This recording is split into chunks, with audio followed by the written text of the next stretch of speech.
chance to the census worker goes out to this farm down south.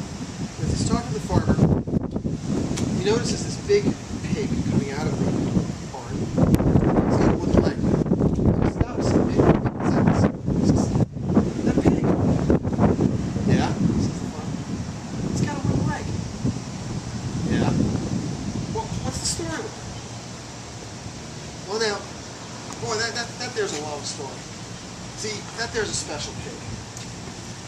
Around about 3 years ago, we had a fire in the house. The pig came in the middle of the night, woke us up, got us out. We saved the house. And the pig lost his leg in the fire? No, boy, I told you it's a long story. About 2 years ago, I was out in the field. I'm a combine, and I'm hit a rut. Fly off the tractor, right in front. Pig comes flying through the field, knocks me out of the way, saves my life. And he lost his leg with a tractor. Boy, I told you, listen, I told you, this is a long story. That there pig, every year, he does our taxes first, and every year we get money back. Now, wait a minute, even if I believe that, how does a pig lose his leg doing taxes? Boy, you're not listening. I didn't say the pig lost his leg doing taxes. I told you, it's a long story. That's a special pig. So how did the pig lose his leg? Well, now, it's a special pig. You don't eat a pig like that all at once. Well, for decades, liberal politicians have been treating us like that very special pig, devouring us one piece at a time. And now Barack Obama comes along and decides that the time for patience is over. He's not content to butcher us a little at a time. No. He wants the whole hog. So thank you, Lisa. Thank you, Greg, for organizing this. My name is Rebecca, and I'm one half of the team that hosts Right Time Radio down in Kingston. It's the last conservative talk show, broadcast talk show left in the Hudson Valley. And as you may have noticed, my name is a little odd. It's a little unusual. And that's because my parents came from Europe, from a country called Hungary. And when they were kids, their parents decided to leave because they wanted their children to grow up in freedom. Shortly after World War II, my mother left Hungary at the age of 3 when my grandfather, a newspaper editor, was forced to flee because of the anti-communist editorials that he wrote in his paper.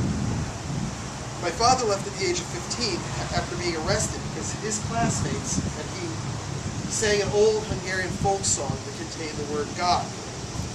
Less than 6 months earlier, my father had participated in the Hungarian Revolution of 1956. A week after his 15th birthday, he was throwing hand grenades at Soviet tanks.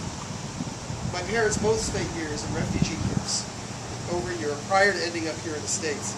Dad lived in the Bronx, Mom in New Jersey, and they met at a Hungarian cultural function, and the rest is history.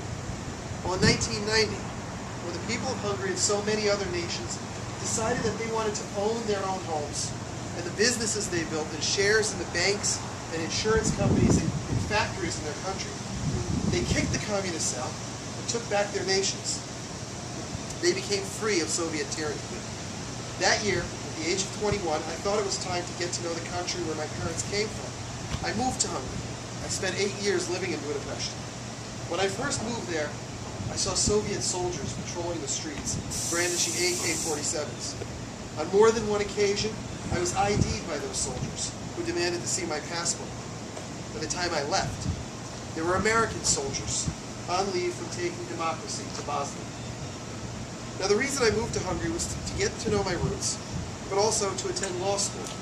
I studied law in a country which had just left communism behind, but was far from rejecting socialism on a broader scale. My economics classes taught the differences between the socialist and bourgeois economic systems, as they called it, and why the socialist model was supposedly better.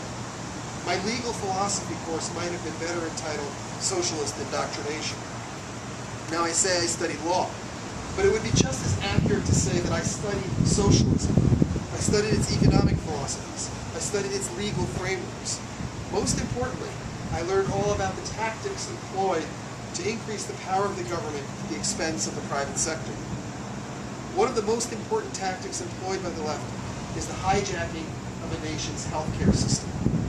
From their point of view, they achieve two very important goals in doing so. They take over one of the largest segments of any nation's economy, and they make the people dependent on the government for their very lives. The healthcare system in any nation is one of the most important segments of society. This system which cures illnesses, treats injuries, provides physical and emotional therapy to those who need it, provides medicines, does so much more. This system saves lives and increases lifespan. It is essential to the progress of society.